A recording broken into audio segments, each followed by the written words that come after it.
Hey guys, tonight we begin with a time when early human ancestors weren't debating philosophy. They were debating whether that rustling in the grass was food, danger, or both. So before you get comfortable, take a moment to like the video and subscribe. But only if you genuinely enjoy what I do here. And let me know in the comments where you're tuning in from and what time it is. It's always fascinating to see who's joining us from around the world. Now, dim the lights, maybe turn on a fan for that soft background hum, and let's ease into tonight's journey together. In the world 4.7 million years ago, waking up alive wasn't just a pleasant surprise. It was a statistical anomaly worth celebrating. You didn't open your eyes thinking about breakfast or morning stretches. You opened your eyes thinking, I'm still here, and no one has chewed on me yet. There were no houses, no doors to lock, no guard dogs to bark when trouble was near. If you were lucky, you'd spent the night in a tree, wedged between two branches, in the vague hope that predators preferred their meals without splinters. Less fortunate mornings meant waking up on the open ground, with only a few leaves or a mound of dirt for bedding. Privacy, of course, didn't exist. Everyone in your little group, and sometimes a few hangers-on from neighbouring bands, slept close for warmth and safety. This meant that rolling over could put you face to face with your cousin, a beetle the size of your thumb, or the smelly evidence that last night's berries hadn't agreed with someone. The first thing you did was listen. The forest and grasslands were never silent, and each sound had a meaning. Birds meant daylight and possibly breakfast. Insects meant you weren't frozen to death. And heavy footsteps in the underbrush?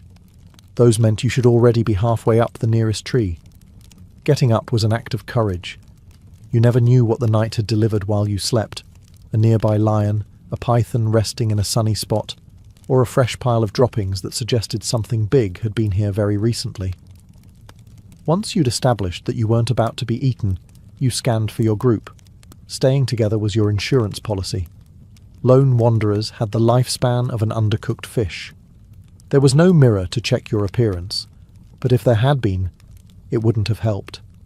Your hair was matted with leaves, your skin was streaked with dirt, and your only makeup was whatever pollen or berry juice you'd smeared on yourself yesterday. Still, you were breathing. The sun was up, and with that, you'd accomplished the day's first and most important task, existing. The rest of the day would be harder, finding water, food, and shelter before darkness returned. But for this one brief, precious moment, you could bask in the quiet, simple joy of not being dead. If waking up alive was the first victory of the day, finding breakfast was the second. And this one required a little more than just luck. In the prehistoric world, breakfast didn't come with menus, cooking instructions, or expiration dates.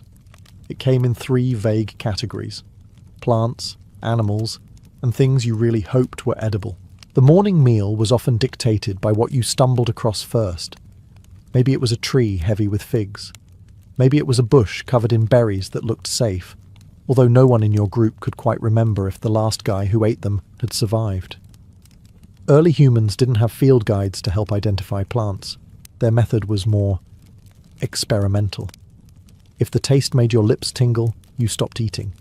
If it made your vision blurry, you really stopped eating. Protein was harder to come by. If you were ambitious, you might climb a tree in search of bird eggs, which were delicious, fragile, and heavily defended by angry parents with sharp beaks.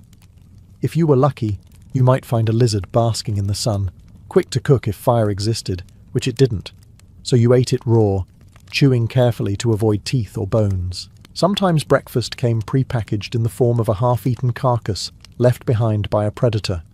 This was considered a mixed blessing. On one hand, free meat.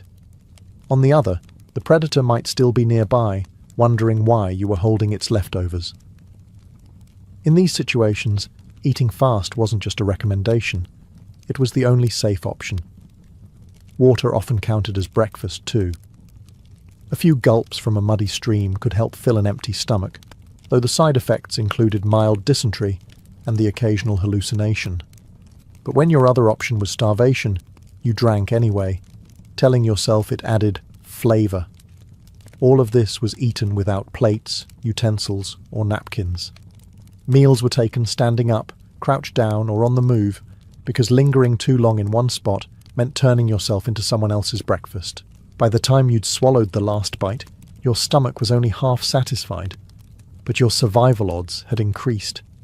And in the prehistoric world, that was the only review score that mattered. Finding water was easy. Finding safe water? That was a mythical concept. Rivers, streams, ponds, all of them looked inviting, shimmering under the sunlight, promising life, and delivering a buffet of parasites, bacteria, and the occasional microscopic creature that would set up permanent residence in your intestines. Still, dehydration was not an option. Thirst killed faster than hunger, and in the wild, you didn't get to be choosy. A puddle left over from last night's rain could be a lifesaver. So could a shallow stream, even if it doubled as a crocodile's favourite lunch spot. The risk calculation was simple. Drink now, and maybe get sick later. Or don't drink, and definitely get sick sooner. Of course, there was a method to this madness. You didn't just march up to the water's edge and start sipping. That was the sort of behaviour that got you turned into an educational example for the rest of the group. First, you scanned for movement, ripples that weren't from the wind, shadows that lingered just a little too long under the surface. If the coast seemed clear, you approached slowly, crouched down, and drank with the speed of someone who knew they might have to run at any second. Some groups developed clever tricks. Scooping water with cupped hands kept you further from the edge. Finding a narrow bend in the river gave you a better view of incoming trouble. And in some rare cases, you might even find a naturally formed pool away from the main current. A prehistoric luxury spa, if you ignored the dead insects floating on top. There was no concept of boiling or filtering. If the water was clear, it was considered probably fine. If it was murky, you drank it anyway, and pretended the earthy flavour was intentional. Occasionally, this led to days of stomach cramps and other unpleasant consequences. But survival wasn't about comfort.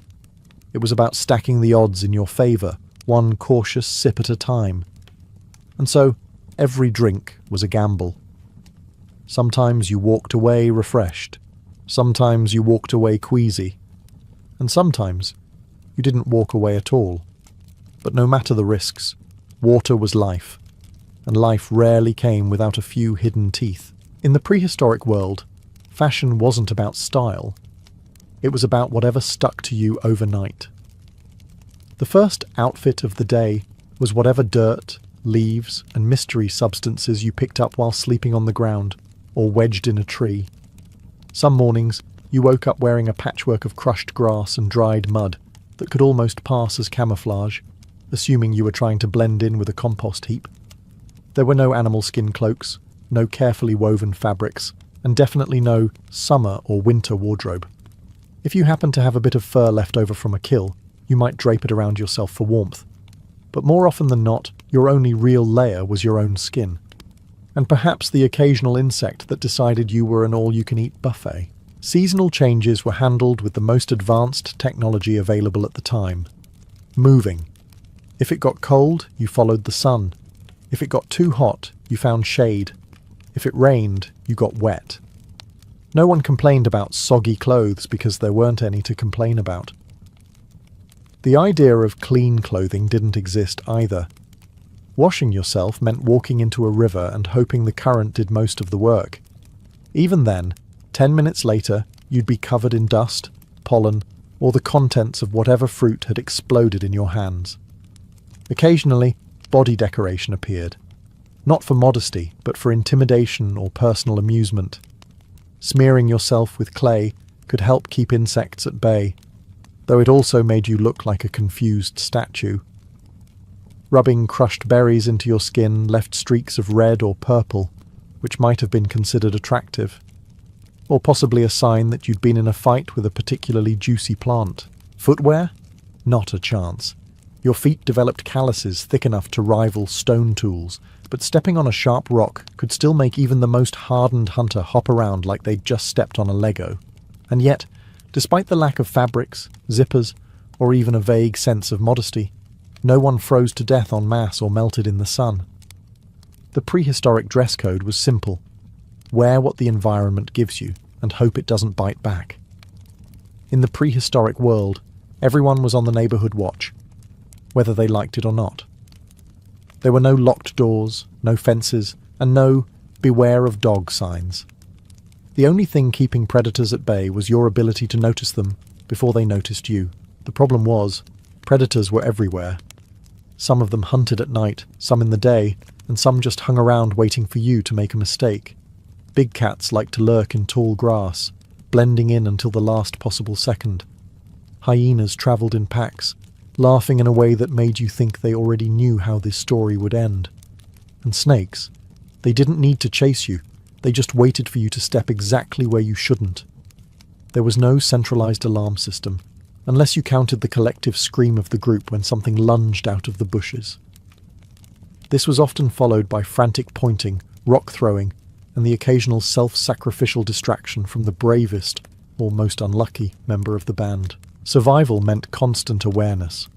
Your eyes were always scanning the trees for shadows that didn't belong, your ears straining for the sound of twigs snapping in the wrong direction. Every rustle could be a breeze, or something considering you as lunch. Group living was the only real defense. The more of you there were, the better your chances of spotting trouble early, and, if it came to it, of outrunning at least one other person. Cooperation was key, but so was self-preservation.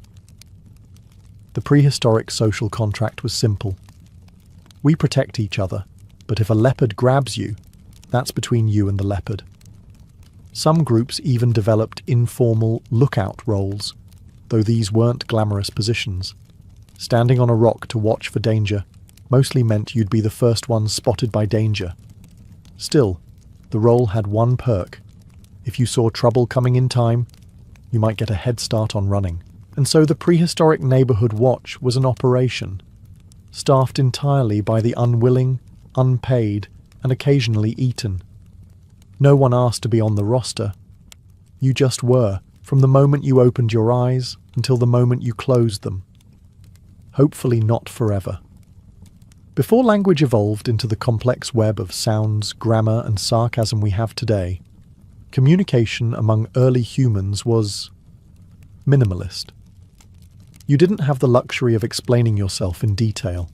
Instead, you relied on a combination of pointing, grunting, and facial expressions that could range from "look out" to "I think that berry is killing me." The system worked, most of the time. Pointing was the most versatile tool in the prehistoric vocabulary. You could point at food, at a predator, or at something vaguely interesting, though this often caused confusion. Point at a distant gazelle, and you might be suggesting a hunt. Point at a nearby bush, and someone might interpret it as "hide there," even if your actual meaning was "don't touch that, it's full of stinging insects." Grunts were equally multi-purpose. A low, drawn-out could mean food was good, or it could mean you were choking on it. A sharp might mean "watch out," or it might mean "that's mine." The only way to know for sure was to observe the speaker's eyebrows and hope for the best. Hand gestures filled in the gaps, though accuracy varied wildly. A wave could mean "come here" or "go away," depending on the urgency. Flailing your arms might mean danger, or "I'm on fire," or possibly "there's a bug on me." This ambiguity kept life interesting, and occasionally shortened it. When things got truly urgent, the most reliable form of communication was screaming. A scream meant something bad was happening right now. It didn't matter if it was a predator, a rockfall, or stepping into a wasp nest. Everyone screamed, and everyone ran. The details could be sorted out later, assuming anyone was still around to share them. The lack of language also made social dynamics interesting. Negotiations over food were more like staring contests. Flirtation involved lingering glances, awkward noises, and maybe a shared piece of fruit if you were feeling bold. Arguments could escalate from grunts to shoving in seconds, often resolved by one party simply stomping away and sulking behind a tree. It wasn't eloquent, but it was effective enough.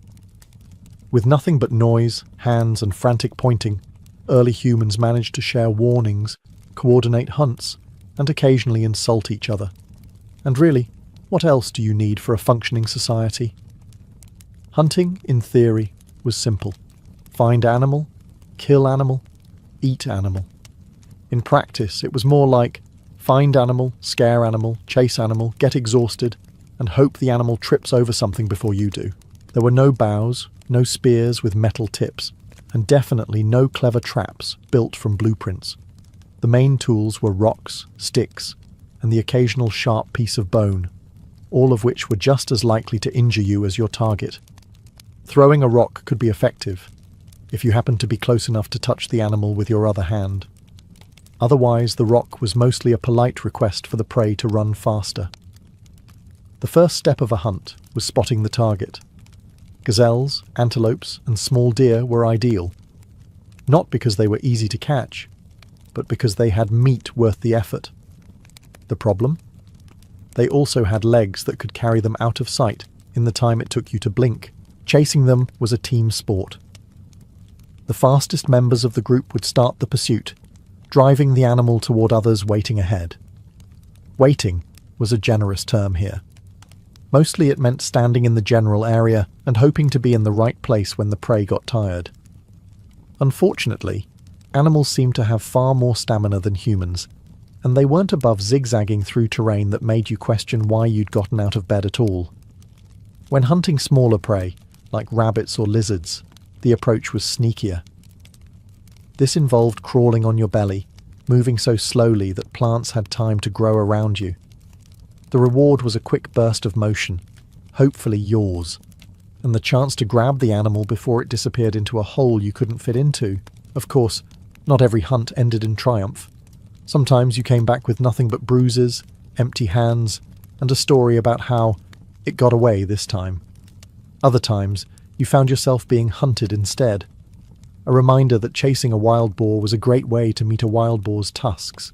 Still, even a small success could feed the group for a day, making the exhaustion worth it. And if you failed, well, there were always berries, assuming you hadn't learned the hard way which ones were the poisonous kind. If hunting was high risk, high reward, gathering was the prehistoric equivalent of clocking in for a safe but boring desk job. You weren't going to bring down a mammoth, but you also weren't going to be gored, mauled, or trampled. The worst that could happen was an itchy rash, unless you picked the wrong mushrooms, in which case you'd be seeing colours for the rest of the day, assuming you saw anything at all. Gathering was a group activity, usually done by those who didn't fancy sprinting after angry wildlife. The method was straightforward. Wander around, spot something edible-looking, and hope your instincts, or someone else's previous survival, confirmed it wouldn't kill you. Plants with bright colours were suspicious. Plants that smelled bad were suspicious. Plants that looked delicious were suspicious too, because nature had a sense of humour. Berries were the most common find. If they were sweet, you'd eat them immediately. If they were bitter, you might still eat them immediately, because prehistoric hunger didn't allow for picky eating. Tubers and roots were another staple, though digging them up required the patience of a saint and fingernails made of stone. Nuts were a special prize, a high-calorie jackpot, but cracking them open without tools often turned into an impromptu dental exam. Seeds and edible leaves filled in the gaps, though no one looked excited while chewing on a handful of raw foliage. Occasionally, you'd get lucky and stumble upon honey, which was pure gold in the prehistoric diet. The only catch was that bees were also prehistoric, and their opinions on sharing were firm and delivered with stingers. Gatherers weren't entirely safe from danger. Snakes loved hiding in bushes. Wild pigs sometimes took offense at humans stealing their snacks. And once in a while, another group of humans would wander by, eye your basket, and decide they were hungrier than you were. Still, gathering had its perks. You could chat, via grunts and gestures, while working, keep an eye on the kids, and avoid sprinting across plains in a desperate attempt to bring home dinner.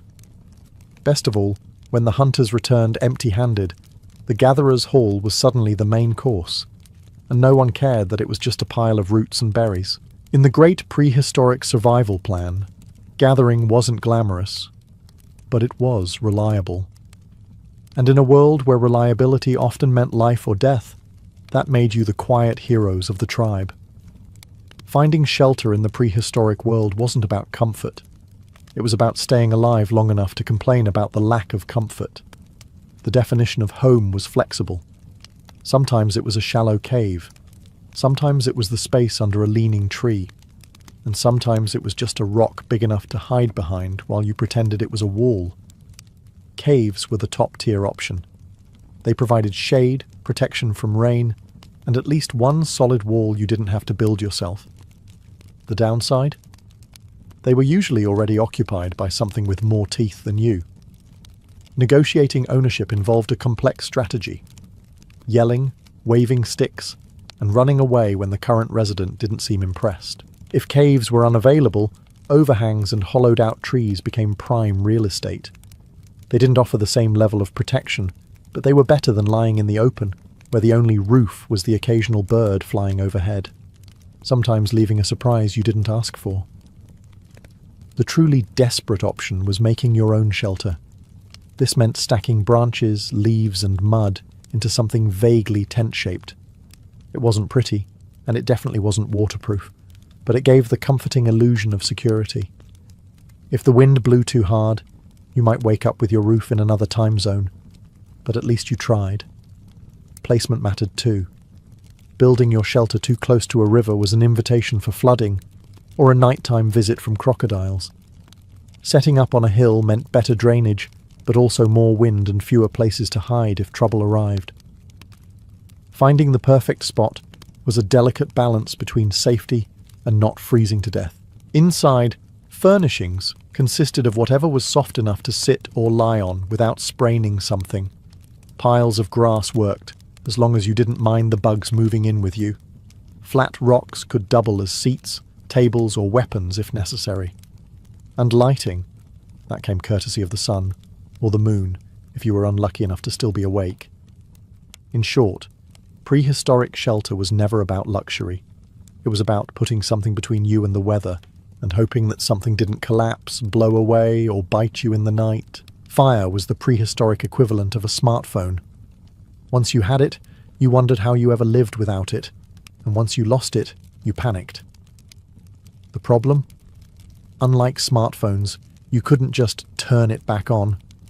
Fire had to be stolen from nature, coaxed into life, and guarded like it was your only child, because in a way, it was. Most people first encountered fire after a lightning strike, when the sky decided to drop a flaming tree into the middle of the savannah. The brave, or the reckless, would rush in to snatch a burning branch before the flames died out. This was often followed by frantic running, yelling, and shaking the branch to avoid becoming part of the fire yourself. Once you had fire, keeping it alive became the tribe's #1 priority. You couldn't make more, at least not until someone accidentally figured out that rubbing sticks together really fast could work. Until then, the fire was like a grumpy pet that refused to feed itself. Someone had to watch it constantly, feeding it wood, protecting it from rain, and making sure no one tripped and fell into it. The benefits were worth the trouble. Fire cooked food, which made it tastier and less likely to kill you. It scared away predators, or at least made them think twice before charging. And on cold nights, it kept you from shivering yourself into an early grave. But fire also had a dark side. Get too close, and you'd learn the meaning of pain in a very direct, sizzling way. Forget to watch it, and the entire savannah could go up in flames, taking your shelter, your food, and possibly your eyebrows with it. Socially, fire became the center of everything. People gathered around it to eat, talk, and occasionally stare at it like it was performing magic, because to them, it was. The flames danced, the wood cracked, and for a moment, life felt almost civilized. Keeping the fire alive wasn't just survival, it was prestige. Whoever controlled the flames controlled comfort, safety, and dinner, which meant if the fire went out on your watch, you might want to start running before everyone else realized. In the prehistoric world, predators weren't something you saw on a nature documentary. They were something you saw when you woke up in the middle of the night and realized something was breathing just a little too close. There were no fences, no firearms, and no animal control officers to call. If you wanted to survive, you had to know who might eat you, and how to make sure they didn't. The lineup was impressive. Big cats were the worst. Sleek, silent, and faster than you on your best day. They could sneak up so quietly that your only warning might be the sound of someone else screaming. Hyenas were next on the list, coming in packs with jaws strong enough to bite through bones, and the unsettling habit of laughing about it. Crocodiles waited patiently in rivers, pretending to be logs until you got close enough for a surprise death roll.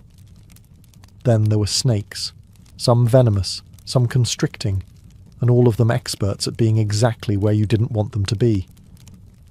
Even birds got in on the action. Giant raptors could swoop down and carry off smaller humans, which made for a bad day for the victim and a very awkward evening for the rest of the group.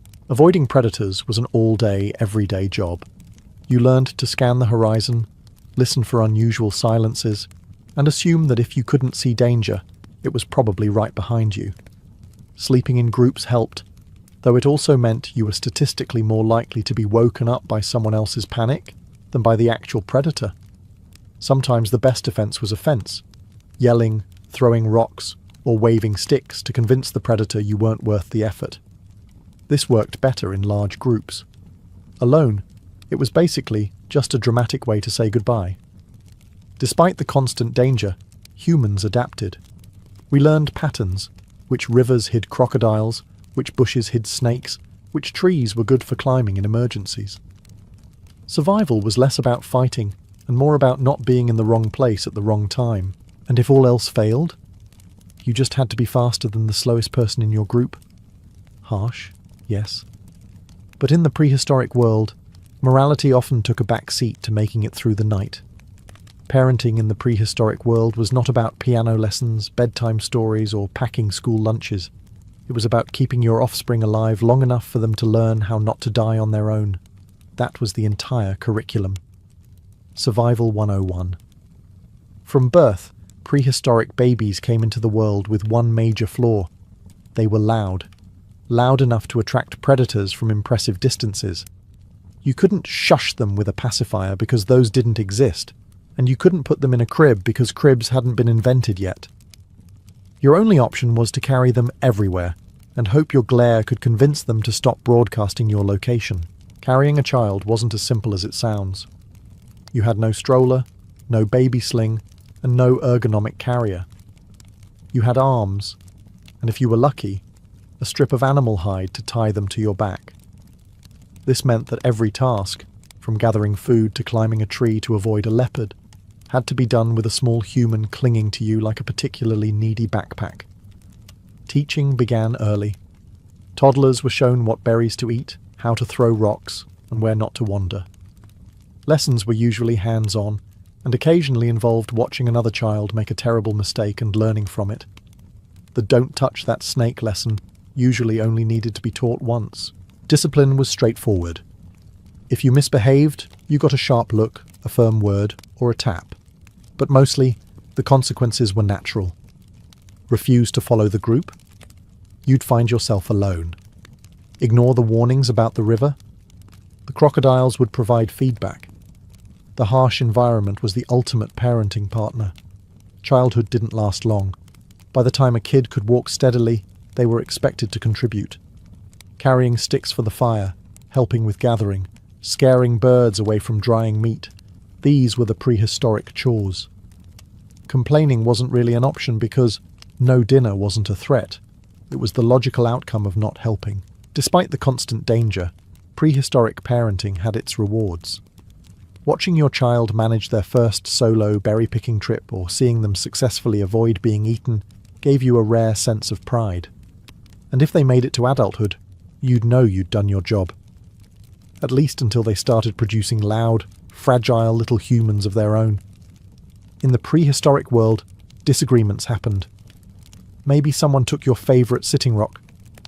Maybe they ate more than their share of the roasted lizard. Or maybe they gave you a funny look while you were gnawing on a mammoth bone. Whatever the cause, conflicts were inevitable, and the solutions were uncomplicated. Option 1. Fists. When tempers flared, there was no formal debate, no arbitration, and definitely no "let's talk about our feelings." Instead, you'd get a short burst of shouting, more like aggressive grunting, followed by a very physical exchange of opinions. These fights were quick, brutal, and almost never decided anything beyond who was going to need a new front tooth. Option 2. Rocks.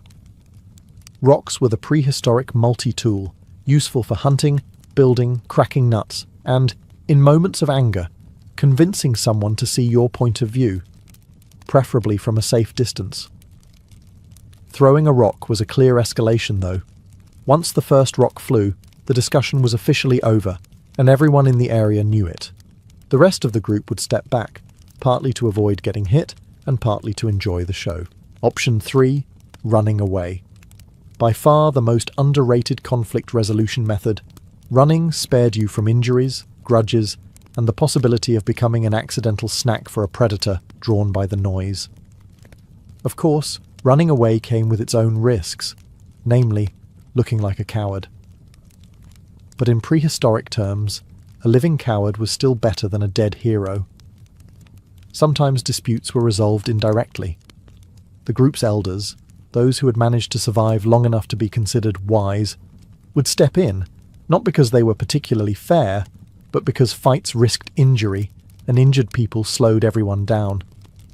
Their mediation style was straightforward. They told both parties to shut up and go find food. In the absence of formal laws, the real consequence of starting too many fights was social isolation. If no one wanted to hunt or gather with you, your chances of survival dropped faster than a rock aimed at your head. So, while prehistoric conflict resolution might not have been elegant, it was effective in its own way. The choices were simple, the outcomes clear, and if you lived to tell the story, you'd probably think twice before starting the next one. Migration wasn't a seasonal vacation, it was a desperate necessity. When the food ran out, the water dried up, or the predators got a little too comfortable hanging around camp, the solution was simple. Pack up everything you owned, which was basically a stick, a rock, and whatever you were wearing, and start walking. There was no, "Are we there yet?" because no one knew where there was. The decision to move was made collectively, though collectively usually meant the oldest, grumpiest member of the group saying, "We can't stay here, everything is dead," and everyone else agreeing. The actual journey was slow, really slow. Children had short legs, the elderly had sore knees, and someone was always stopping to pick berries, check animal tracks, or complain about blisters. Progress was measured in how far until the next shade tree, not in miles. Carrying belongings was another challenge. With no backpacks, your best bet was to bundle your possessions in animal hides or balance them awkwardly on your head. If you had a baby, congratulations. You were now a mobile crib. If you had extra food, you were everyone's best friend, until it ran out. Food along the way was hit or miss. Some days you stumbled upon a lucky find, a bush full of berries, a dead animal that still looked edible, and other days you went to bed with an empty stomach, cursing every plant you passed for not being food. Water was even trickier. You either found a clean source, or you drank from a muddy puddle and hoped for the best. Then there was the weather. Migration could mean walking under a scorching sun, shivering through cold winds, or getting drenched in sudden downpours. You learned quickly that perfect weather didn't exist, only less bad weather. Eventually, after days or weeks of walking, you'd find a new spot that seemed promising. There'd be water, food sources, and maybe a cave that didn't have anything currently living in it. You'd set up camp, sigh in relief, and start telling yourself this was the perfect place to settle down forever. Of course, forever in prehistoric terms usually meant until the food runs out again. For prehistoric humans, survival wasn't an occasional challenge. It was the full-time, unpaid, no days off job everyone had. You didn't prepare for emergencies, because every single day was an emergency. There was no concept of comfort beyond not currently being eaten, and no luxury higher than having a full belly and all your limbs. Survival wasn't just about reacting to danger, it was baked into every choice you made. Which berries you picked, where you built your shelter, how far you wandered from the group. Each decision was a delicate balance between finding resources and becoming resources for something else. Social bonds were part of the strategy. Alone, you were an appetizer. In a group, you were part of a noisy, unpredictable herd that could scare off predators and share the workload. Sure, living with other people meant constant bickering over food, sleeping space, and who got the driest spot by the fire, but the trade-off was worth it. Even the most annoying member of the group might one day be the person who spotted the leopard before it spotted you. Food storage was almost non-existent, so eat when you can was a core philosophy. This meant feasts when the hunt was successful and miserable foraging when it wasn't. There was no long-term security, just a constant cycle of finding, consuming, and searching again. Adaptability was the real secret. Weather changed, rivers dried up, herds moved on, and suddenly your perfect camp became a death trap. In the prehistoric world, stubbornness was a shortcut to extinction, while flexibility, even if it meant abandoning your favourite sitting rock, kept you alive. Even leisure had a survival angle. Storytelling around the fire wasn't just entertainment. It was a way to pass on crucial knowledge. A tale about a great warrior who ignored warning signs and wandered into a swamp wasn't just drama. It was a reminder to stay out of swamps unless you enjoyed leeches and quicksand. In short, survival wasn't an event. It was the culture, the economy, the religion, and the daily routine all rolled into one. And while prehistoric humans didn't know it at the time, their relentless grind through danger, hunger, and hardship was the reason we're here. Sitting comfortably, watching a video about them, Theodora's life began not in the marble corridors of power, but in the noisy, chaotic underbelly of Constantinople, the Hippodrome district. Born around the year 500, she was the daughter of a bear trainer employed by the Greens, one of the city's famed chariot racing factions. Her father's job was dangerous and unpredictable. One slip in the arena, and a wild animal could end a man's life in an instant. Theodora's earliest memories would have been filled with the sounds of roaring crowds, the clatter of hooves on stone, and the ever-present smell of sweat, animals, and dust. Tragedy struck when her father died suddenly, leaving the family without its main source of income. In the Byzantine Empire, widowhood for a lower-class woman was a precarious position. There was no safety net, no guaranteed support. Theodora's mother, determined to keep her daughters from destitution, remarried quickly to another man within the Hippodrome's service. Yet the new stepfather's influence was limited, and survival for the family meant navigating the brutal realities of the city's poorer quarters. From an early age, Theodora learned how fragile life could be. Poverty was not an abstract fear. It was the air she breathed. She would have seen beggars sleeping under porticos, orphaned children selling scraps, and market stalls where every coin was fought over. In such a world, beauty and cleverness were not luxuries. They were tools. And Theodora, even as a girl, began honing them. She also grew up in the shadow of the Hippodrome's political chaos. The rival chariot factions, the Blues and the Greens, were more than sports teams. They were power blocks that could make or break careers. Their influence extended from the racetrack into the streets, the marketplaces, and even the imperial palace. A child of the Greens, Theodora would have learned early on where loyalties lay, and how dangerous it could be to cross the wrong faction. These formative years gave her something no noble upbringing could: an unflinching view of life's harshness, and a survival instinct sharpened by necessity. She was not raised to expect privilege. She was raised to seize opportunity when it appeared, no matter the cost. In the years to come, those instincts would carry her far from the Hippodrome's noise and dirt, into the very heart of Byzantine power. But for now, Theodora was just a girl on the city's margins, watching, learning, and quietly preparing for a life no one could have imagined for her. In Constantinople, the theatre was not a place of refined art for the masses. It was a battleground of wit, beauty, and shameless spectacle. For a girl like Theodora, whose family had little to offer but her looks and quick tongue, the stage offered a path to survival. It was a dangerous one, but it was a way forward. By her early teens, she had become an actress in the Hippodrome's associated theatres, performing in pantomimes and comedic skits. These were not polite tragedies in the style of ancient Greece. They were bawdy, often scandalous performances where humour was laced with innuendo and the audience was quick to boo or cheer.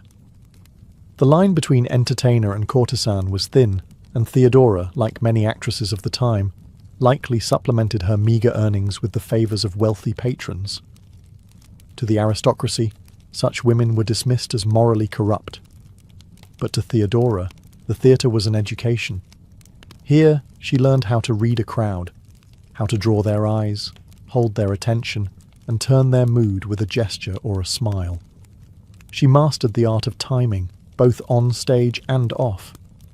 In the ruthless social order of Constantinople, charm was a weapon, and Theodora wielded it with increasing skill.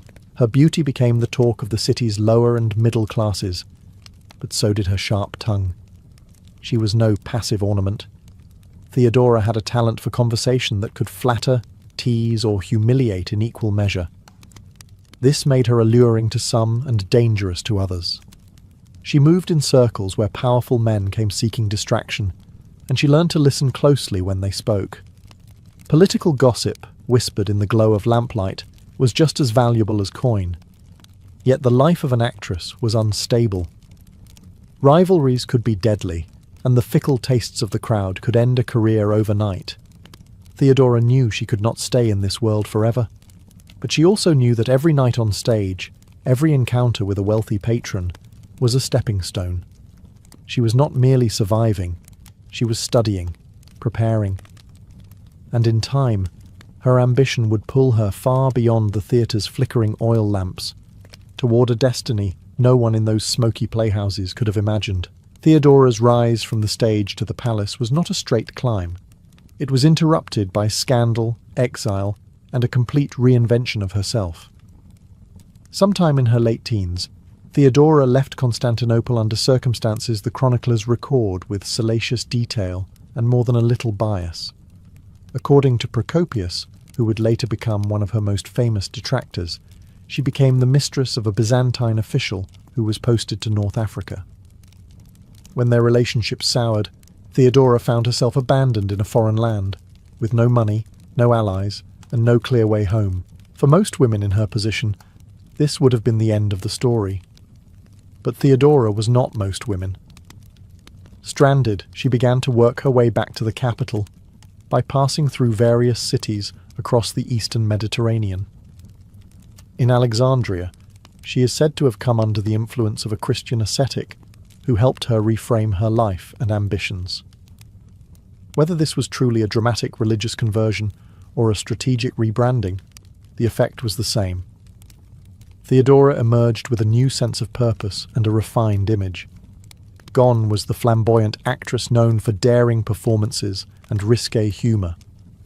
In her place was a woman presenting herself as modest, pious, and intelligent. She traded the gaudy costumes of the stage for simpler, dignified clothing. She cultivated a reputation for generosity toward the poor and compassion toward the vulnerable, especially women trapped in the same kind of precarious life she had once led. By the time she reached Antioch, she was no longer merely surviving on her looks or wit. She was carefully positioning herself for a different kind of future. Her circle began to include influential merchants, court officials, and clergy. Whispers of her transformation began to reach Constantinople, and her name was spoken not just in the smoky corners of taverns, but in the quieter corridors of power. When Theodora finally returned to the capital, she was not the same girl who had left. She carried herself with the poise of someone who had seen the wider empire, endured its dangers, and learned how to turn setbacks into leverage. The stage had given her performance skills. Exile had given her resilience. Now, both would serve her as she stepped into the most pivotal chapter of her life, meeting the man who would make her empress.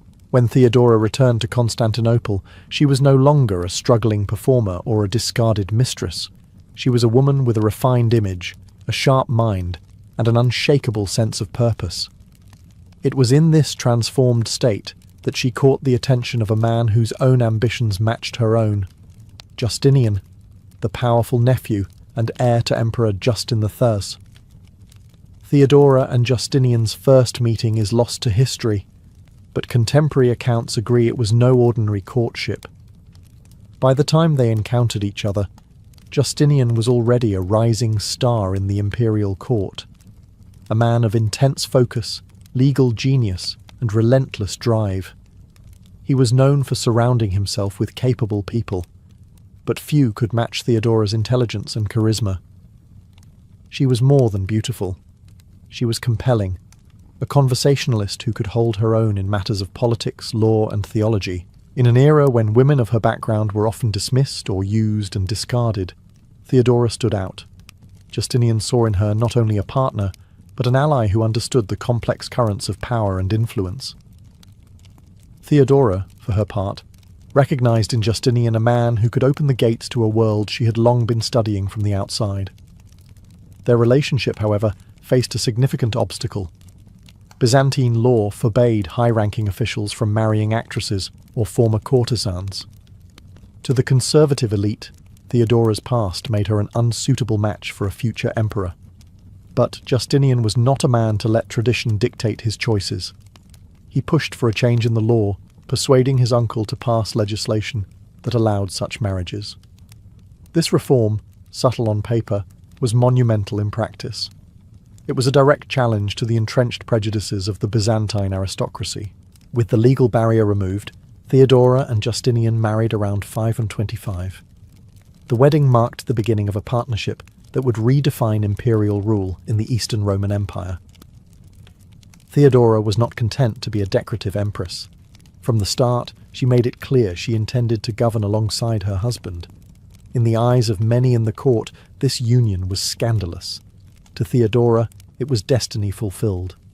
She had crossed the gulf from the hippodrome's dusty outskirts to the heart of the Byzantine throne room, and she was only getting started. The marriage of Theodora and Justinian was more than a personal union. It was a political alliance that would soon place them at the pinnacle of the Byzantine Empire. In 527, Emperor Justin III, aging and in poor health, formally crowned his nephew as co-emperor.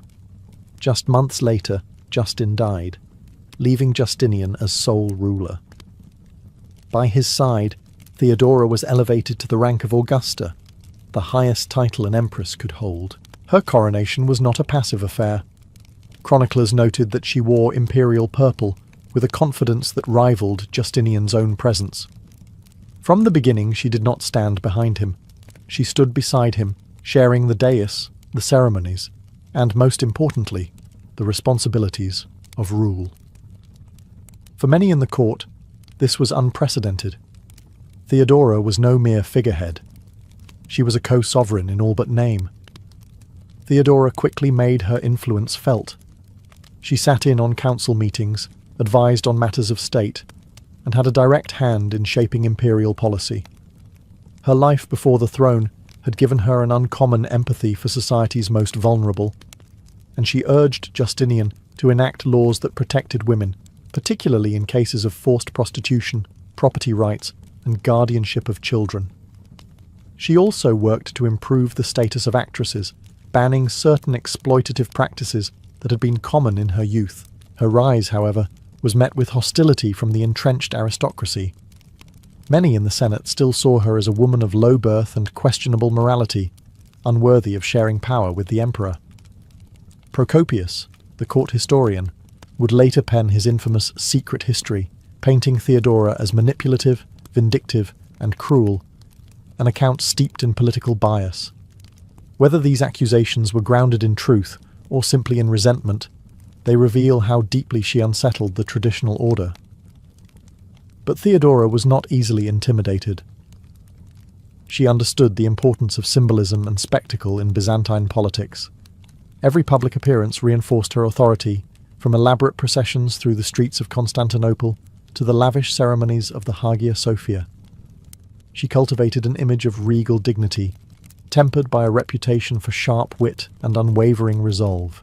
By the time Justinian's reign was fully underway, Theodora had secured her position not only as empress, but as an indispensable partner in the governance of the empire. And soon, she would face the first great test of that power, one that would determine whether she was truly fit to wear the crown. In January of 532, Constantinople erupted into one of the most violent uprisings in its history, the Nika Revolt. What began as a dispute between the city's two great chariot factions, the Blues and the Greens, spiraled into a full-scale rebellion against Justinian's rule.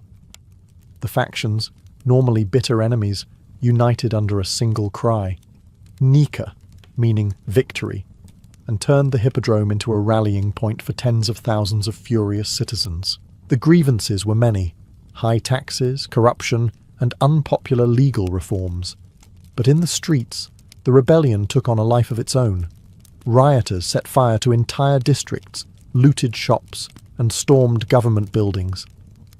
Within days, much of Constantinople was in flames, including the original church of Hagia Sophia. Inside the palace, panic reigned. Justinian's advisors urged him to flee by sea to save his life, abandoning the capital to the mob. The emperor himself wavered, knowing that staying could mean capture or death. It was then that Theodora delivered the speech that would define her legacy. In words recorded by chroniclers, she told the court, "If flight were the only means of safety, still I would not flee. Those who have worn the crown should never survive its loss. For me, the royal purple is the noblest shroud." Her message was clear. She would rather die as an empress than live in disgrace. Her unshakable resolve shamed the waverers and stiffened Justinian's spine. The decision was made. They would fight for the throne. Under Theodora's influence, Justinian summoned his most loyal generals, Belisarius and Mundus, to crush the revolt. Using a mix of deception and force, they lured the rioters back into the hippodrome. Once the entrances were sealed, imperial troops poured in, slaughtering the rebels in a brutal massacre. Contemporary sources claim that as many as 30,000 people were killed in a single day. The aftermath was grim, but the rebellion was over. Justinian remained on the throne, his authority restored, and Theodora's reputation as a fearless leader cemented. She had not only saved her husband's reign, but had proven to the empire, and to its enemies, that she was no ornament of power. She was its protector. With the Nika revolt crushed and her authority solidified, Theodora turned her attention to causes close to her heart. She had not forgotten the hardships of her youth: poverty, exploitation, and the lack of protection for women in Byzantine society. Now, as empress, she was in a position to change those conditions through law. Working alongside Justinian, Theodora championed reforms that transformed the legal landscape for women. She pushed for legislation that made it illegal to force women into prostitution, a common fate for those abandoned or in debt. She funded a large refuge in Constantinople, the House of Repentance, where former prostitutes could live, receive food, and learn new trades. For Theodora, this was not charity in the abstract. It was a lifeline she wished she had seen more of in her early life. She also advanced property and inheritance rights for women, ensuring that widows could keep their dowries and that daughters could inherit wealth in the absence of male heirs. Guardianship laws were reformed to protect children and prevent abuses by relatives seeking control of family estates. Divorce laws, previously stacked heavily in favour of men, were modified to allow women greater legal recourse in cases of abuse or neglect. Theodora's advocacy extended beyond the palace walls. She worked to curb the power of corrupt provincial governors, many of whom exploited their subjects, particularly women. She dispatched imperial inspectors to investigate complaints and demanded accountability. Such actions won her admiration among the lower classes and resentment among the aristocracy, who viewed her interference as an affront to their authority. In foreign policy, she even used her position to aid vulnerable groups. When the Persian Empire persecuted members of the Monophysite Christian sect, a minority often opposed by the Orthodox establishment, Theodora offered them refuge in Byzantine territory. This act reflected both her personal convictions and her political skill in balancing competing religious factions. Though Procopius and other detractors would later portray her as calculating and ruthless, even they could not ignore the scale of her influence on the empire's laws. For the women of Byzantium, Theodora's reign represented a rare moment when the corridors of power were open to their concerns.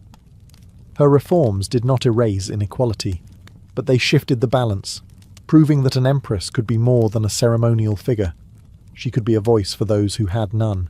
Theodora's role in the Byzantine Empire was not confined to philanthropy or legal reform. She was deeply enmeshed in the high-stakes political chess game that defined Justinian's reign. From her place beside the emperor, she navigated court intrigue, foreign diplomacy, and religious disputes with the same sharp instincts that had once helped her survive the streets of Constantinople. The imperial court was a battlefield without swords, where words, alliances, and rumours could elevate or destroy a career. Theodora excelled at identifying threats early and neutralising them before they grew. She maintained her own network of informants, ensuring she knew what was being whispered in the Senate chambers, the marketplaces, and even in the private homes of rival nobles. Those who underestimated her often found themselves quietly removed from positions of influence, or publicly disgraced. Religious politics were a constant source of tension in the empire, and Theodora played a decisive role. While Justinian sought to unify the Christian Church under Orthodox doctrine, Theodora maintained strong ties to the Monophysite faction, offering them protection and sometimes acting as their advocate at court. This created a delicate balance between the imperial couple. Some saw it as a political liability, others as a clever way of keeping both sides tethered to the throne. In foreign affairs, Theodora could be as shrewd as any general. She corresponded with foreign rulers, including the Persian queen and other women of influence across the empire's borders, using these channels to secure alliances or soften hostilities. Unlike many rulers of the era, she understood the power of personal diplomacy, particularly among queens and empresses who shared the unique burdens of leadership in male-dominated courts. Her political maneuvers were not without enemies. Procopius's Secret History, a work dripping with venom, painted her as manipulative, vindictive, and even cruel. Whether exaggerated or rooted in fact, these accusations reveal just how much fear and resentment she inspired among the empire's elite. They were unused to an empress wielding such direct influence over policy and personnel. Yet Theodora's political acumen was undeniable. She could be ruthless when necessary, but she could also be magnanimous when it served the empire's stability. In an age when women were expected to rule only from behind the scenes, Theodora ruled in plain sight, and she did it on her own terms. By the mid-540s, Theodora's formidable presence at court began to wane, not because of scandal or political defeat, but because of illness. Sources differ on the nature of her sickness. Some suggest cancer, others a lingering infection. Whatever the cause, it gradually weakened her, though she refused to withdraw entirely from state affairs. Even in failing health, she continued to advise Justinian, meeting with envoys, issuing orders, and pressing for the completion of her legal and charitable projects. For Justinian, her decline was a personal as well as political blow. Their partnership had been more than a marriage. It was a shared rule.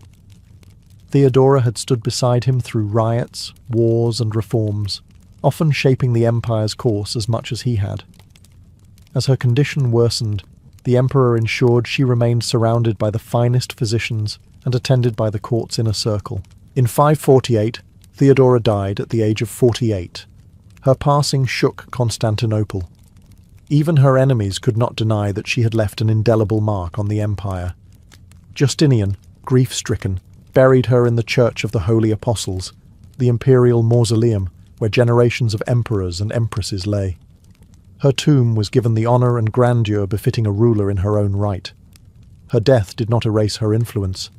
Many of the reforms she championed, protections for women, anti-trafficking laws and property rights, remained in place for centuries, shaping Byzantine society long after her reign. She had altered not only policy, but also the perception of what an empress could be. In the years that followed, her image was immortalized in art and architecture. The most famous depiction still survives today in the glittering mosaics of the Basilica of San Vitale in Ravenna, Italy. There, she stands beside Justinian, robed in imperial purple, crowned and haloed. Not behind him, but at his side. It is a fitting image for a woman who refused to be relegated to the background.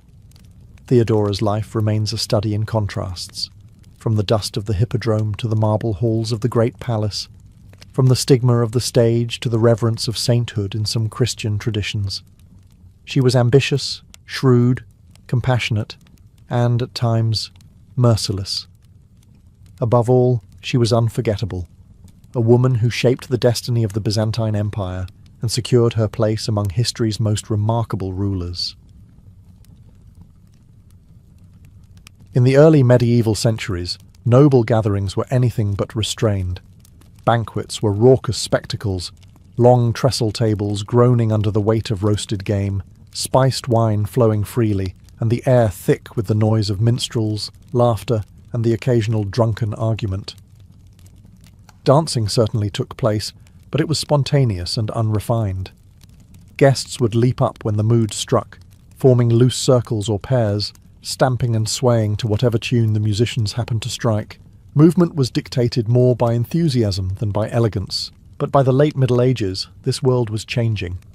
The courts of Europe were becoming more sophisticated, influenced by the ideals of chivalry and the growing emphasis on refined behaviour among the aristocracy. Nobility was no longer measured solely by wealth or military prowess. It was also displayed through cultured manners, graceful movement, and the ability to participate in the elaborate rituals of court life.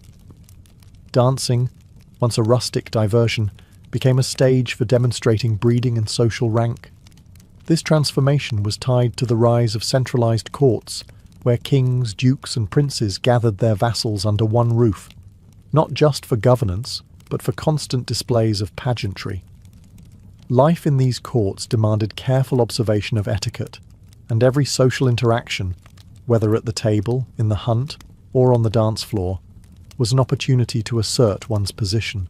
The dance floor, in particular, became a microcosm of court society. To dance well was to show discipline, poise, and an understanding of the subtle language of gesture and movement. Every bow, turn, and hand placement was deliberate, carrying layers of meaning. A well-executed step could signal confidence, deference, flirtation, or even political alliance. Musicians, too, adapted to this new refinement. Instead of the rowdy tunes of earlier centuries, they composed measured, rhythmic pieces designed for specific choreographies.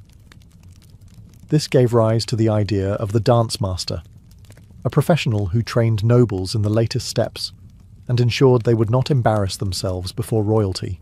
By the 14th and 15th centuries, dancing was no longer an unstructured release of energy. It had become an art form, as codified and rule-bound as the heraldry that adorned the noble's shield. Courtly dance was elegance made visible, a graceful conversation without words, in which every participant knew their role. And for those who wished to climb the intricate ladder of court favour, mastering it was not optional. Among the many dances that flourished in the refined courts of late medieval Europe, none symbolised the shift toward elegance more clearly than the bass dance, literally, the low dance.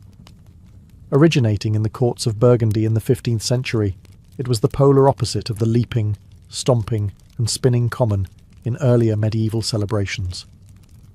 The bass dance was slow, deliberate, and gliding, a display of grace rather than vigour. The low in its name referred not to social rank, but to the movement of the body. The feet remained close to the ground, the knees bent slightly, creating a flowing, almost weightless appearance. Partners would advance and retreat in smooth, measured steps, their upper bodies held perfectly upright.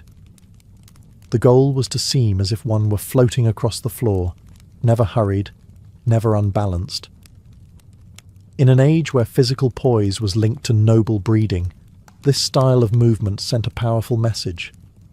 Music for the bass dance was equally measured.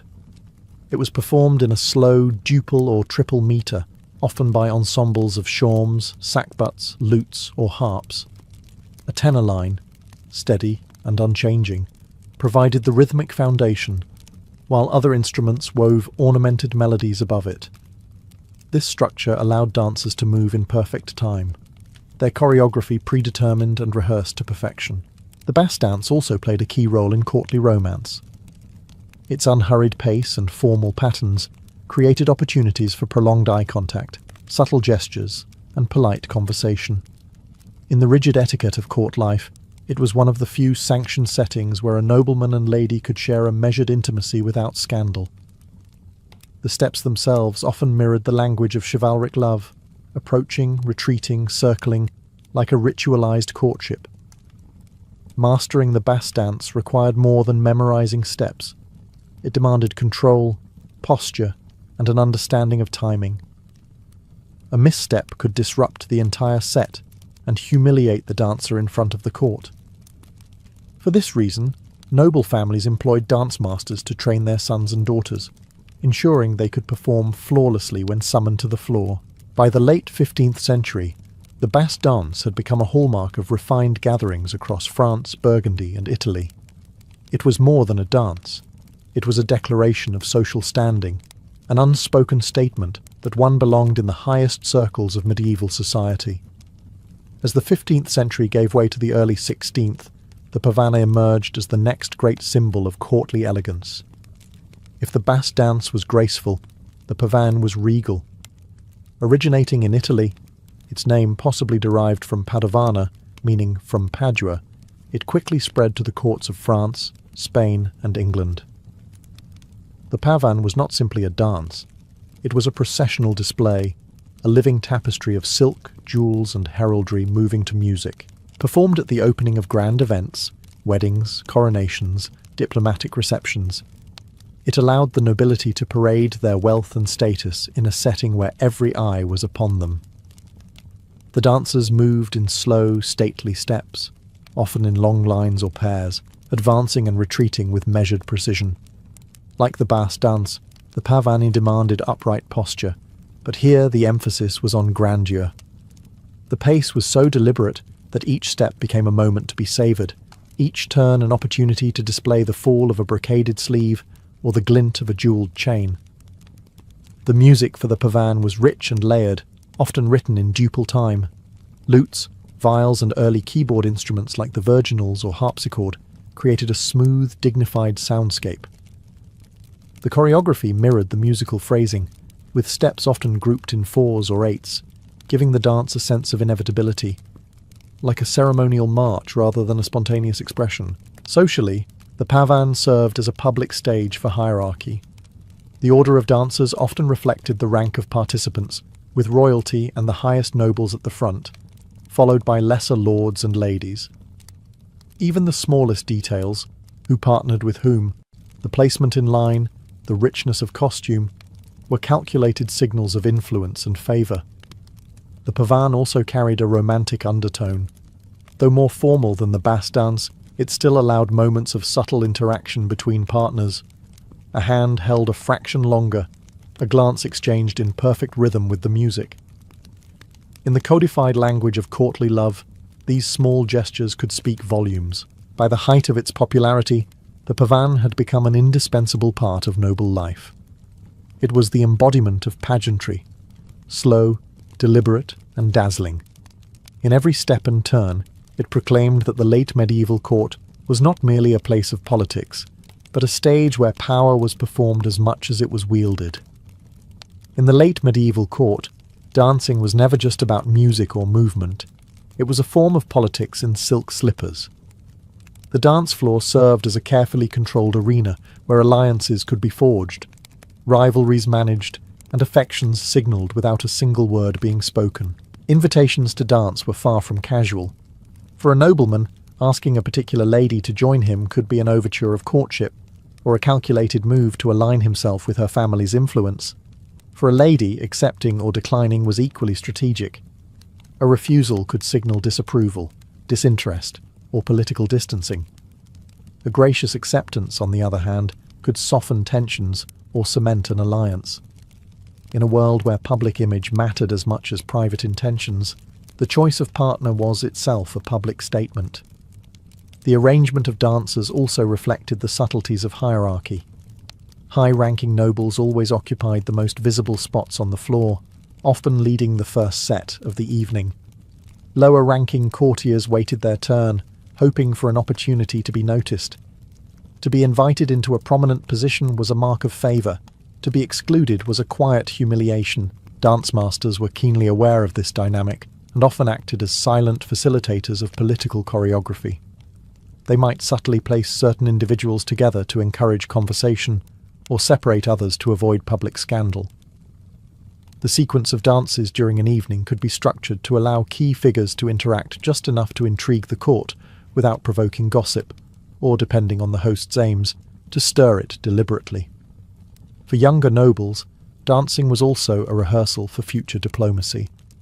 The balance of deference and confidence required on the floor mirrored the skills needed at the negotiating table. One had to listen to the music, read the room, anticipate a partner's moves and respond with grace. Missteps, literal or figurative, could linger in memory far longer than the dance itself. And then there was the language of gesture. A deeper bow than usual, a slight squeeze of the hand during a turn, a smile offered at an unexpected moment. These could be tokens of affection or signals of intent. The court was a place where romance and politics intertwined, and the dance floor was one of its most elegant battlegrounds. Here, every movement was meaningful, every partner a potential ally or adversary, and every evening's performance another chapter in the silent diplomacy of the medieval elite. Behind the elegance of the late medieval dance floor stood an often overlooked figure, the dance master. These professionals were not mere instructors. They were custodians of etiquette, choreographers of spectacle, and, in many ways, silent architects of courtly politics. Without them, the noble art of dancing would have been little more than a tangle of missteps. Dance masters travelled from court to court, offering their expertise to rulers eager to maintain the latest fashions in movement. They were skilled not only in the steps themselves, but also in music, posture, and deportment. Their lessons went far beyond teaching a pavan or bassa dance. They moulded their pupils into living embodiments of grace, ensuring that every bow, turn, and gesture reflected the dignity of the rank they held. Instruction was rigorous. Students practiced for hours to perfect their timing, foot placement, and the delicate balance between formal restraint and expressive flair. A noble who stumbled or broke posture on the floor risked not only personal embarrassment, but the reputation of their family. The dance master's task was to prevent such humiliations at all costs. Many dance masters also composed new sequences, blending traditional patterns with innovations that kept court entertainment fresh. They often collaborated closely with musicians, ensuring that choreography and music complemented each other seamlessly. In doing so, they elevated dance from a pastime to a true performance art, one that could impress visiting dignitaries or mark special celebrations with unique, memorable displays. Their influence extended into matters of courtly strategy. A well-placed dance master could subtly arrange pairings between certain nobles, encourage reconciliations, or create situations where alliances might blossom. Because they worked so closely with both the highest and lowest ranks of the court, they often became trusted intermediaries, moving between worlds with unusual freedom. For ambitious courtiers, earning the approval of the dance master was almost as important as impressing the monarch. A master who vouched for a pupil's elegance could open doors to invitations and partnerships otherwise out of reach. Conversely, a master's quiet disapproval could mean being overlooked in the most prestigious dances of the evening. By the late Middle Ages, the role of the dance master had become indispensable. They were more than instructors. They were curators of refinement, guardians of tradition, and the silent stage managers of the glittering theatre that was the medieval court. If the choreography was the skeleton of courtly dance, then costumes and music were its flesh and blood, the elements that turned movement into spectacle. Late medieval courts understood the power of visual and auditory splendour, and no grand dance could succeed without them. For the nobility, attire was never chosen casually. Gowns for women were made of heavy silks, velvets, and brocades, often layered to create dramatic movement as they turned. Trains swept across the polished floors, and sleeves, sometimes so long they brushed the ground, moved like banners in the rhythm of the steps. Men wore doublets and hose in rich fabrics, often paired with cloaks or short mantles that flared with each stride. Jewels caught the candlelight, turning the dancers into moving constellations. Colour, too, was a language. Deep reds, royal blues, and gold embroidery signalled wealth and status, while heraldic patterns proclaimed family alliances. A skilled dancer could use the swish of a gown or the fall of a sleeve to emphasise grace, making costume and choreography inseparable. Music was equally crucial. Court musicians used lutes, harps, viols, shawms, and sackbuts to create a sound that filled the great halls without overpowering conversation. For stately dances like the pavan or bass dance, compositions were slow and measured, allowing for precise, deliberate movements. Faster dances later in the evening, like the galliard, shifted the tone, inviting athletic footwork and bursts of energy. The music was often tailored to the specific occasion. Composers and dance masters collaborated to ensure that steps matched the phrasing, so that every turn, bow, and glide fell in perfect harmony with the melody. The effect was hypnotic, a hall full of dancers moving as though they were part of a single great machine of elegance. The setting added its own grandeur. Dances took place in glittering great halls illuminated by hundreds of candles, their light reflecting off gold-leafed walls and polished floors. Tapestries depicting mythic or chivalric scenes hung above, reinforcing the ideals of love, honour, and beauty that the dances were meant to embody. In this environment, the dance was more than entertainment. It was theatre. Every costume, every note, and every step was part of a carefully constructed performance designed to impress, seduce, and solidify the social order. For the late medieval court, beauty was power, and the spectacle of dance was one of its most potent displays. In the late medieval court, the dance floor was as much a place for romance as it was for display. Beneath the polished etiquette and choreographed steps lay a subtle game of attraction, one that allowed men and women to signal interest, exchange glances, and test compatibility, all under the watchful eyes of the court. Courtly love, the chivalric ideal that shaped much of noble culture, found a perfect stage in the structured elegance of dance. Partners moved in patterns that mirrored the ebb and flow of a romantic pursuit, approaching, retreating, circling each other in measured steps. Each motion had its own meaning. A bow could convey respect, a turn could be an invitation, and a prolonged touch of the hand could carry the promise of something more. For young nobles, a dance was often their first sanctioned physical contact with a potential suitor. It offered a rare chance to converse privately while still remaining in a public setting. Words could be exchanged in low tones, hidden beneath the hum of music, while eyes met in ways that court protocol would normally forbid. But courtship through dance was also a matter of skill. A partner who moved with confidence and rhythm demonstrated self-control and refinement, traits as desirable in a spouse as they were in a courtier. A misstep or awkward pause, by contrast, could tarnish an impression just as surely as a poorly chosen word in conversation. The selection of partners was itself a strategic act. Being invited to dance by a high-ranking noble could raise one's social standing, while securing a dance with a particularly admired lady or gentleman could spark rumours that travelled far beyond the Great Hall. These pairings were closely observed, and more than one marriage alliance began with a turn on the floor. Dance also provided a safe outlet for flirtation. In an age where overt declarations of love could be dangerous, either politically or socially, the coded gestures and controlled proximity of dance allowed romance to bloom discreetly.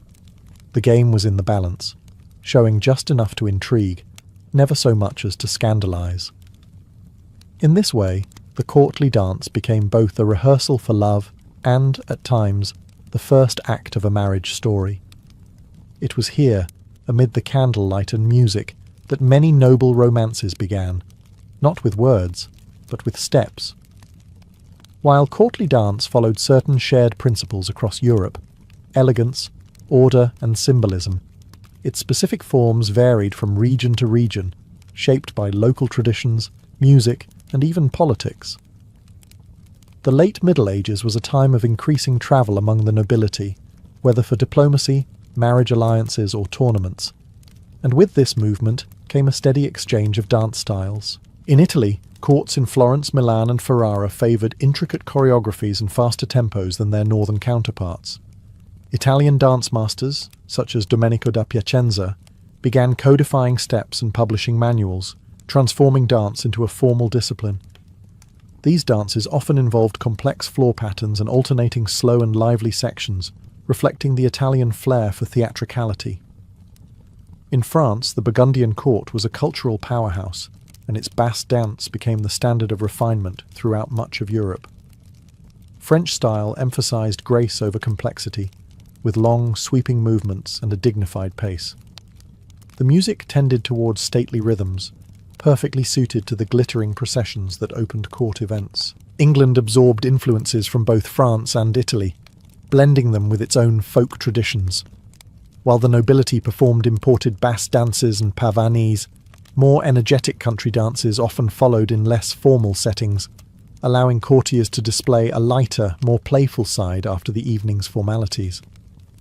The Iberian Peninsula added its own flavour, influenced by centuries of cultural interaction between Christian, Muslim, and Jewish communities. Court dances there often incorporated rhythmic footwork and hand movements, reminiscent of Moorish traditions, paired with the distinctive sounds of early Spanish stringed instruments. These regional distinctions did not remain isolated. Royal marriages brought foreign dance masters into new courts, carrying their steps and musical styles with them. Diplomatic visits often included performances meant to impress guests with the court's sophistication, prompting nobles to adopt and adapt dances from abroad. Tournaments and festivals were also fertile grounds for exchange. Knights and ladies who travelled to compete or spectate often returned home with new dances to show their own courts, sometimes altering them to better fit local taste or music. By the dawn of the Renaissance, this constant flow of cultural exchange had created a shared European language of courtly dance, one that allowed nobles from different kingdoms to take to the floor together with ease, while still retaining the distinctive flavour of their homeland. By the close of the 15th century, the courtly dance tradition of the late Middle Ages had laid the groundwork for the spectacular dance culture of the Renaissance. What began as a way to bring order and refinement to post-feast entertainment had evolved into a fully codified art form, one that blended music, fashion, etiquette, and social strategy into a single glittering display. Its influence was visible not only in the steps themselves, but in the values they reinforced. Courtly dance celebrated discipline, control, and harmonious movement, qualities that mirrored the ideals of a well-governed court. Every glide, bow, and turn reflected the hierarchy and decorum that underpinned noble society. Even centuries later, these ideals would continue to shape how dance functioned in the great courts of Europe. The Basque dance and pavan, two of the era's signature dances, did not fade into obscurity, but evolved into Renaissance forms that retained their stately elegance while incorporating more elaborate figures. Likewise, the galliard, allemande, and other Renaissance favourites owed their existence to the late medieval marriage of music and movement perfected in the earlier courts. Beyond technique, late medieval courtly dance left a legacy of dance as diplomacy. It had proven that the dance floor could be a political stage, a place where alliances were signalled, negotiations softened, and courtship played out in full view. This tradition carried forward, with monarchs of the Renaissance and Baroque periods using grand balls as much for political theatre as for celebration. The tradition also helped cement the profession of the dance master, whose influence would only grow in later centuries. By training generations of nobles, these instructors ensured that courtly dance's principles of elegance and precision were passed down, adapted, and refined for changing tastes. Even in modern historical reenactments and heritage festivals, the ghost of the late medieval courtly dance remains. The slow procession of the pavan, the gliding steps of the Basque dance, the rustle of heavy gowns across polished floors. These images evoke a world where movement itself was a language, and where beauty and discipline were inseparable. In the end, the legacy of late medieval courtly dance is more than a collection of steps. It is the enduring idea that in the right setting, movement can embody culture, politics, and romance all at once, a lesson Europe's courts never forgot. But then, faint at first, came the sound. A rhythmic, almost hypnotic thump-thump, the beat of countless oars hitting the water in unison. It grew louder, steadier, more menacing with each passing moment. Out of the mist emerged shapes, long, narrow silhouettes slicing effortlessly through the current. Their carved prows were monstrous figures, dragons and serpents with snarling mouths, painted eyes glaring at the shore. The gold and crimson shields along their sides caught what little sunlight pierced the fog, flashing like warnings. These were not merchant vessels. These were warships. At their head, towering over the rest, was the flagship. Upon its deck stood a man whose name would be burned into Frankish memory for centuries, Ragnar Lodbrok. Draped in furs, mail glinting at his shoulders, and with a weather-beaten face that spoke of storms survived and enemies crushed, he was every bit the legend whispered about in coastal villages. His men, seasoned raiders from Denmark and Norway, eyed the riverbanks with a predator's patience. The fleet's numbers were staggering. Chroniclers later claimed around 120 ships, each carrying warriors armed with axes, spears, and round shields. If true, that meant nearly 5,000 men were bearing down on Paris, the jewel of the Frankish kingdom. They moved as a single organism, their oars dipping in perfect synchronization, the drum beats echoing across the water like the heart of some vast beast. Villagers along the Seine froze in terror as the ships slid past. Some fled inland, clutching what few belongings they could carry. Others dropped to their knees in desperate prayer. They knew the stories. How Viking raids left towns burning, livestock slaughtered, and people dragged away in chains. No one wanted to be the next victim. Paris, with its churches, markets, and treasure-laden monasteries, lay further upriver, seemingly protected by its fortified walls. But to the men in those ships, walls were not deterrents, they were challenges. And the Seine, winding deeper into the heart of Frankish power, was an open invitation. Ragnar's eyes never left the river ahead. The siege was not yet begun, but in his mind, Paris was already his. As Ragnar's fleet pressed upriver, the Frankish defenders scrambled to react. News of the longships had travelled faster than the ships themselves, carried by terrified villagers and monks fleeing the lower Seine. By the time the first war drums echoed near the outskirts of Paris, King Charles the Bald's scouts had already reported the grim truth. This was no small raid. This was an invasion. Charles, ruling from his court in the heart of the kingdom, faced a dilemma. His army was scattered across his territories, and the main force he could muster quickly was a modest contingent of warriors and mercenaries. Still, he ordered them forward to meet the Vikings before they reached the city walls. The chosen battleground was near the riverbank, where a narrow passage forced the ships to slow. But Ragnar was no stranger to traps. He knew the Franks would try to block his advance, and he welcomed it. As his ships approached the shallows, he ordered several to run aground. From them poured scores of warriors, their shields interlocking into a wall of wood and iron. Behind that wall came the axemen, their weapons glinting as they charged. The first clash was brutal. The Franks, clad in mail and carrying long spears, tried to hold their line, but the Vikings fought with a ferocity that stunned their opponents. Their battle cries, deep guttural roars, echoed over the river, meant to unnerve as much as to kill.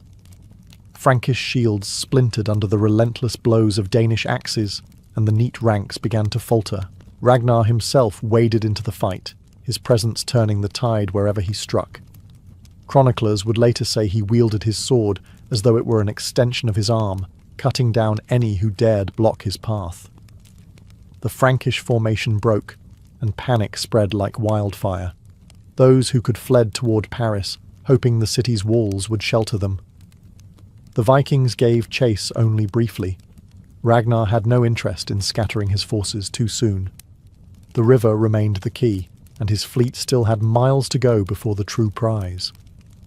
By nightfall, the Franks' forward defence was gone. The road, and the Seine, lay open. Ragnar's fleet reassembled, their shields now streaked with blood, and their morale higher than ever.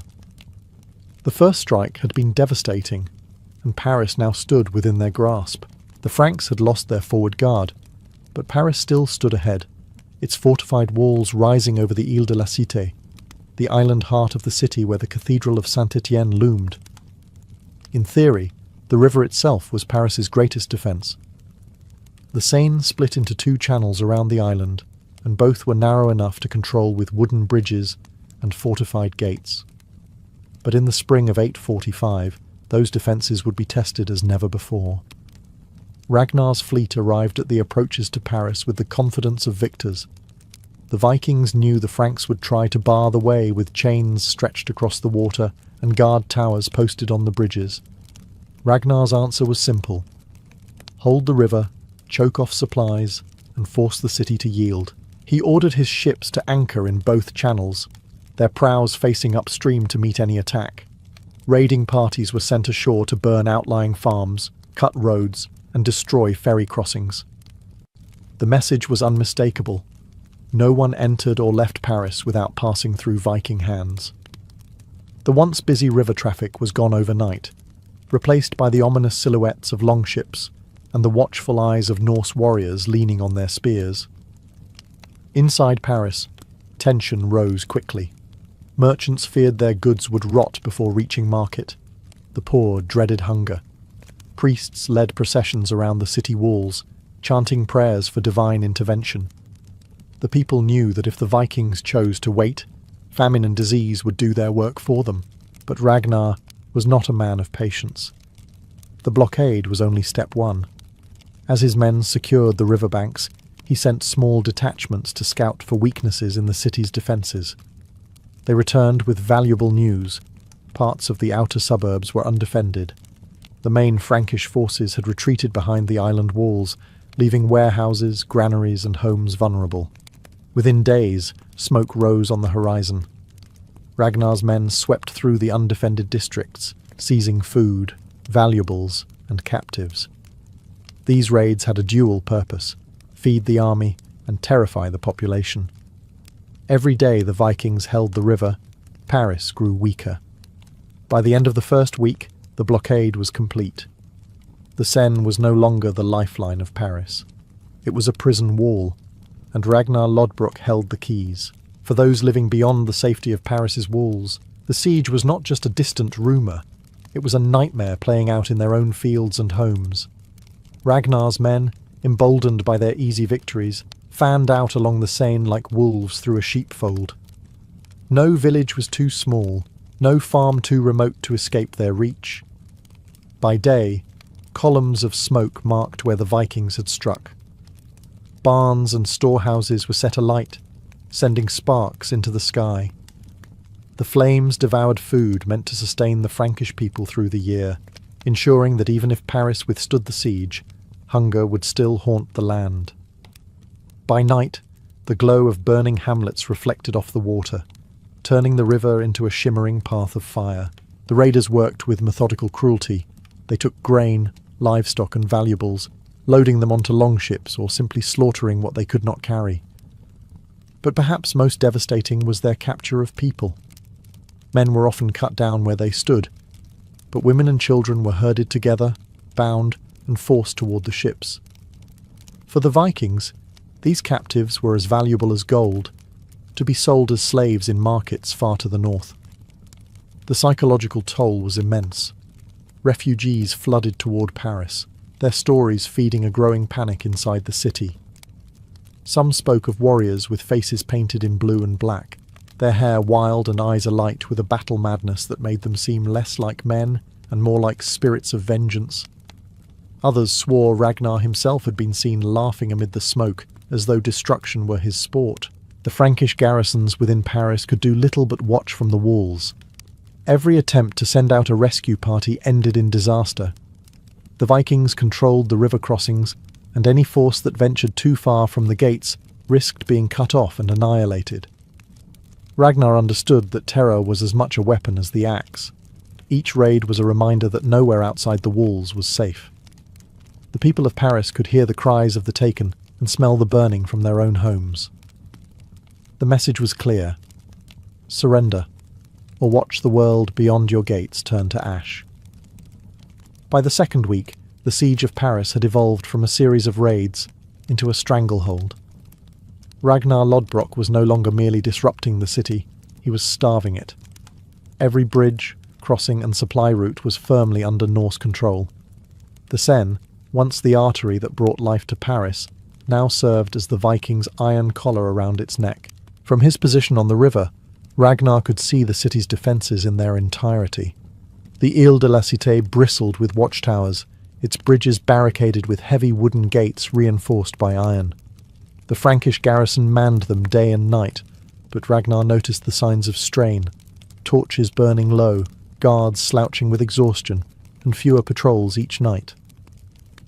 Siege warfare was as much about patience as force, and Ragnar's men had patience enough when it promised plunder. Food within Paris grew scarce quickly. Merchants who had once enjoyed thriving river trade now watched their warehouses empty without hope of resupply. The wealthy hoarded what they could, while the poor queued in long lines at monasteries, praying for bread. Rumours began to circulate of families eating whatever they could find: dogs, pigeons, even leather boiled into thin soup. The mood inside the city shifted from defiance to desperation. Ragnar made sure to deepen that desperation. He ordered his men to conduct nightly torchlit parades along the riverbanks, banging their shields and shouting insults in Old Norse. The noise carried across the water, making sleep difficult for the already weary Parisians. Sometimes the Vikings launched flaming arrows into undefended areas, more to frighten than destroy, but always reminding the inhabitants that the enemy was near. Inside the Frankish command, tempers frayed. King Charles the Bald faced pressure from his nobles. Some urged an immediate assault to break the blockade, others insisted they hold out for reinforcements. But every passing day meant more mouths to feed and fewer supplies to feed them. Ragnar knew the city's breaking point was approaching. His blockade was airtight, his men were well fed on the spoils of the countryside, and his ships, anchored in a defensive crescent, ensured that no relief could arrive unseen. Paris might have had its walls, but Ragnar Lodbrok had the river. And in this war, the river was deciding the victor. The breaking point came on a grey, rain-slicked morning. From the towers of Paris, Frankish sentries spotted Ragnar's men, hauling more supplies ashore from captured farms upriver. It was a taunt as much as a necessity, proof that the Vikings feasted while Paris starved. The city's leaders could stand no more. Orders were given for a sortie, a sudden, forceful attack meant to smash the blockade and bring back desperately needed food. The gates on the right bank swung open, and a column of Frankish soldiers poured out. They came armed with long spears, swords, and heavy kite shields, their banners whipping in the wind. At their head rode a handful of mounted nobles, their polished armour glinting in the morning light. Their goal was to reach and destroy the Viking camp on the north shore, then retreat before the raiders could regroup. But Ragnar had been expecting this. His scouts, posted along the river's bends, had seen the gates open and relayed the news in minutes. By the time the Franks reached the muddy fields near the riverbank, shield walls were already forming. The two sides collided in a clash of iron and fury. The Franks fought with discipline, their tight ranks pushing forward in unison, while the Vikings relied on brutal individual ferocity, axemen smashing into shields, spearmen jabbing at gaps in armour, and archers loosing arrows into the advancing enemy. The noise was deafening, metal on metal, shouts in Frankish and Norse, and the screams of the wounded. For a moment, it seemed the Franks might break through. Their cavalry charged, scattering some of Ragnar's front line, but the Vikings had a counter, hidden reserves bursting from the tree line. They struck the Frankish flank with savage speed, cutting down footmen and forcing the cavalry to wheel around in confusion. The Frankish commander ordered a retreat, but it was too late. The narrow causeway back to the gates was clogged with men, and the Vikings pressed their advantage. Many soldiers were cut down before they could reach the safety of the city walls. By midday, the gates slammed shut once more, this time with fewer defenders inside to hold them. The attempt to break the siege had failed, and Ragnar Lodbrok, watching from his ship, knew the city was now weaker than ever.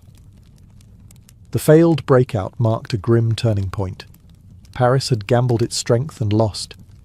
Ragnar's grip on the river remained firm, and now the city was not only hungry, it was sick. It began quietly. A few soldiers fell ill, complaining of fever and aching joints. Then came the swelling, the coughing, and the telltale blotches on the skin. Within days, the sickness spread beyond the barracks to the crowded homes and markets. The exact disease is lost to history, perhaps dysentery from tainted water, or plague carried by vermin. But its effects were devastating. The cramped quarters of a besieged city made perfect breeding grounds for infection. Families huddled together for warmth and safety, sharing food, air, and germs. The monasteries, where the sick were taken, overflowed within days. Priests administered last rites in hushed tones, their own faces pale with fear. Bells tolled constantly, marking the passage of yet another victim. Ragnar's men soon heard of the illness, and while the Vikings were not untouched, camp life on the riverbanks was far from clean. They suffered less. Their ships allowed them to move freely, their camps were more spread out, and fresh supplies kept them stronger. The Franks, trapped behind walls, had no such advantage. Inside Paris, panic grew. Rumours whispered through the streets that the sickness was a punishment from God for the city's sins, that traitors had poisoned the wells, or that the very presence of the pagans outside the walls had cursed the land. The truth mattered little. Fear did the work of any weapon. The plague's psychological effect was as dangerous as its physical toll. The garrison, already worn thin, saw men desert their posts to care for sick relatives, or to hide from the inevitable. Merchants abandoned their stalls, and food hoarding became rampant. The rich shut themselves away, while the poor scavenged whatever scraps they could find. From his flagship, Ragnar could see the change. The city's walls still stood, but the life inside was rotting. Every coughing fit that echoed across the river was, to him, another sign that time was on his side. Paris was weakening without a single blow to its gates, and Ragnar Lodbrok intended to press that advantage until the city had no choice but to bow. By late March, the situation inside Paris had reached its breaking point. Hunger gnawed at every household. The plague claimed victims daily, and morale among the defenders was collapsing. The failed sortie had proven the Franks could not break Ragnar's blockade by force. The only path left was one of humiliation, negotiation. King Charles the Bald, though not in Paris himself, knew the city's fall would be a political catastrophe. If the jewel of his kingdom was sacked, the other great towns of the Frankish realm might follow. Worse, a complete defeat would embolden every Norse chieftain along the northern coasts. Reluctantly, he agreed to open talks with the Viking leader. Envoys were sent downriver under a flag of truce, their small boat gliding past the lines of anchored longships. The Vikings watched in silence, their shields gleaming in the spring sun, until the vessel reached Ragnar's flagship. There the envoys were brought aboard to meet the man whose name had haunted the Frankish coasts for years. Accounts differ on what happened next, but all agree Ragnar made his demands clear. A ransom so vast it would be remembered for generations. The price he set was 7,000 pounds of silver and gold, an unimaginable sum for the time. It was not merely payment, it was a statement that the Franks had been forced to kneel. The envoys protested, arguing that the kingdom could not pay such an amount. Ragnar, unmoved, simply reminded them of the fate awaiting Paris if they refused. He described in chilling detail how his men would burn the city, slaughter its defenders, and carry off thousands as slaves. He even offered them a preview by pointing upriver, where smoke still rose from villages his men had pillaged that very morning. With no real choice, the envoys returned to Charles, who, after furious debate with his nobles, agreed to the payment. It was a staggering blow to the royal treasury, but losing Paris would have been worse. Orders went out to gather every available coin, chalice, and ornament that could be melted down for silver and gold. When the final decision was sent back to Ragnar, the Viking warlord smiled. Without storming a single gate, he had bent one of Europe's mightiest kingdoms to his will. The agreement was swift once the ransom was secured. Over the following days, carts laden with silver and gold rolled down to the Seine under heavy Frankish guard. Priests muttered prayers as each load was weighed and counted, as if hoping divine displeasure might be soothed by the offering. Every coin, chalice, and ornament represented the wealth of monasteries, noble estates, and the royal treasury itself. When the final tally reached Ragnar's demanded £7,000, the Vikings wasted no time.